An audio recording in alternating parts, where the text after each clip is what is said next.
Morgen zum Trainingspart heute mit der Überschrift: Der einzige Weg, um Kritik zu vermeiden, ist nichts haben, nichts tun, nichts sein. Hat der Aristoteles gesagt. Vielleicht ist dir das auch schon mal so gegangen, du beschäftigst dich mit irgendwas, was du gern gar nichts weißt, wie wichtig ist. Und schon ist da der Mann im Ohr und sagt, ui, ui, ui, ui. Wer weiß, was da dein Mann oder deine Frau dazu sagt. Oder die Nachbarn. Oder die Arbeitskollegen. Meinst du schon, hä? Und im Bruchteil von einer Sekunde ist dir völlig klar, okay, so wichtig war das jetzt auch wieder nicht. Ich überlege das nochmal. Mit dem Ergebnis, dass diese Aktion oft bis zum St. Nimmerleinstag verschoben ist. Warum ist das so? Wir haben grundsätzlich Angst vor Ablehnung, überhaupt auch vor Widerstand. Deswegen gehen wir ja gerne den Weg des geringsten Widerstands. Und das tun wir, weil im einfachsten Fall haben wir mit einer Diskussion zum Rechnen, wo du dich dann verteidigen musst und rechtfertigen musst, warum dir genau das jetzt wichtig ist. Und im schlimmsten Fall wärst ausgegrenzt und schief angeschaut. Jetzt ist das ja alles nicht, was uns körperliche Beschwerden bereitet. Aber trotzdem will man es vermeiden. Warum?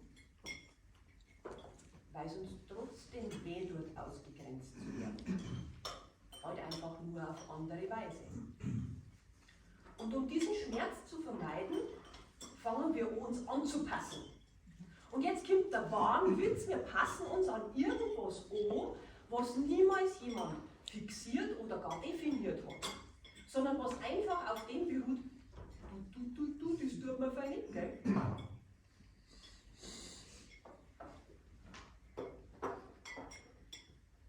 Was ist denn eigentlich normal oder unnormal? Wer definiert das? Nein, ich habe zu mir gesagt, du, das ist fein nicht normal, aber das stimmt. Das ist nicht normal, das ist super. Also damit kannst du dann jeden aushebeln, weil der muss dann erst einmal ein bisschen überlegen. Aber es geht doch darum, dass ich für mich diese Angst vor Ablehnung gar nicht haben brauche. Lass uns mal kurz gemeinsam überlegen.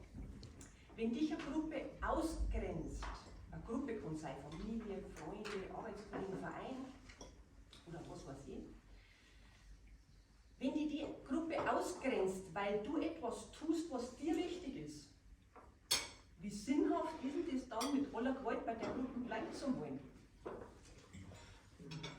Eine Gruppe, die mich nicht so mag, wie ich wirklich bin, sondern die mich nur mag, wenn ich so war, wie sie meinen, dass ich sein müsse. Ja, lass sie doch gern haben. Aber ich weiß, das kostet viel Mut. Aber Mut wird ja auch immer belohnt.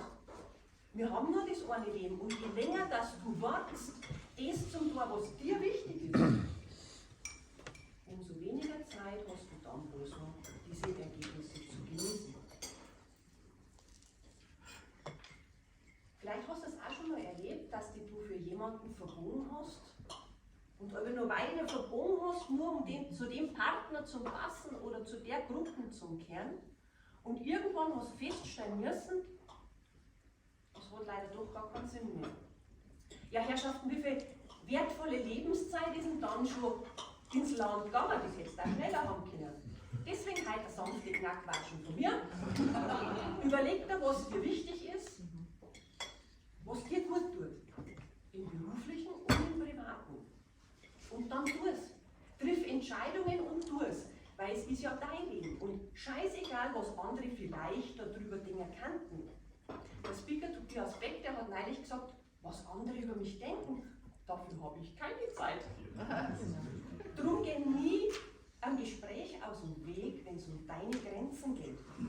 Freu dich über jede Kritik, weil die heißt ja nur, dass der andere über dich nachgedacht hat. Ob die Kritik berechtigt oder unberechtigt ist, das entscheidest ja immer noch du. Und jetzt kommt noch was ganz Wichtiges.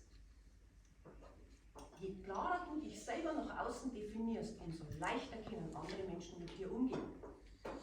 Und desto positiver werden deine Ergebnisse sein. Und jetzt wünsche ich dir viel Spaß in der Umsetzung, viel Mut und genieß deine Ergebnisse.